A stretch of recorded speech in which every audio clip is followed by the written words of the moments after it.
What is emotional reactivity? It's when we're triggered. We all get triggered, but we all have varying amounts of ability to deal with our triggers and our emotions and our reactivity. Some of it is our personality, some is what we've been through as childhood, but a trigger is somebody says or does something and your mood suddenly shifts. You become angry, you withdraw, you lash out, you become silent. And triggers are going to come up in relationships. You're very unlikely to get triggered if you're just by yourself, sitting at home or at the beach or in a cave. That's why relationships are great opportunities for growth, because they show us our wounds that we need to heal.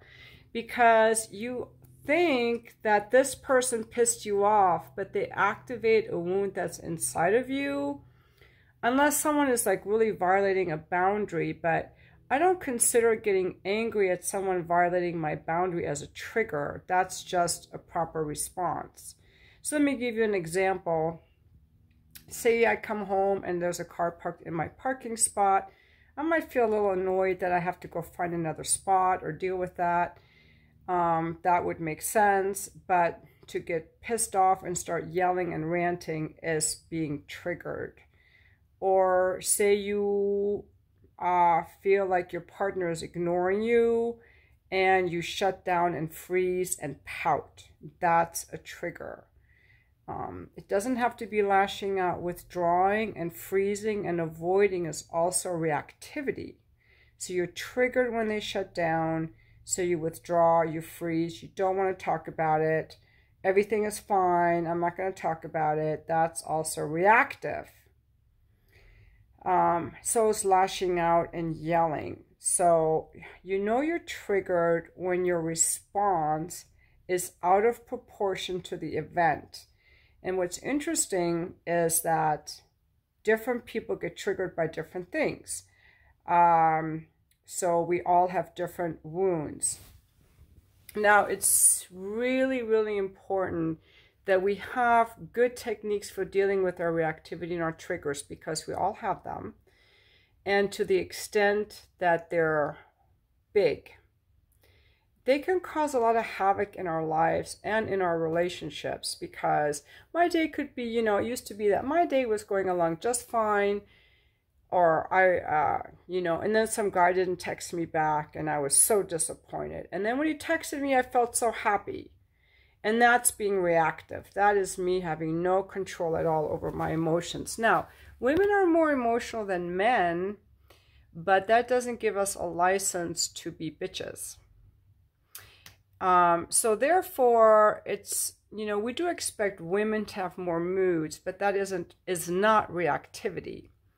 And I would say I find it particularly unpleasant when a man is reactive. I think that women often, at least my female friends have, really focused on their personal development and dealing with their triggers and being kind. But a lot of the men in my family, when they get reactive, they freeze and withdraw. I guess it's better than lashing out, but it makes them kind of unavailable, and it's not good for them to hold all their anger inside because they think anger is a bad emotion and they don't want to share it. So unfortunately, we are not taught in school how to deal with our emotions. So I think a lot of people have unhappy relationships because they're triggered and they don't know how to deal with their triggers. Or wounds come up and you blame the other person, but no other person can hurt you unless they're actually hitting you or violating your boundaries or raping you by what they say. The world outside mirrors who we are inside. So once we clear our triggers, we can be in more empowered relationships and we can have boundaries and so on. I do help people with their reactivity and with their triggers. You can also do inner child healing, any kind of trauma work. Anytime you're triggered, it's a trauma that's activated, usually from your childhood. It could be from a past life. So if you would like to work with me around some of your triggers so that you can be more powerful in your life and more powerful in your relationships, I would like to hear from you. And thank you for watching my video.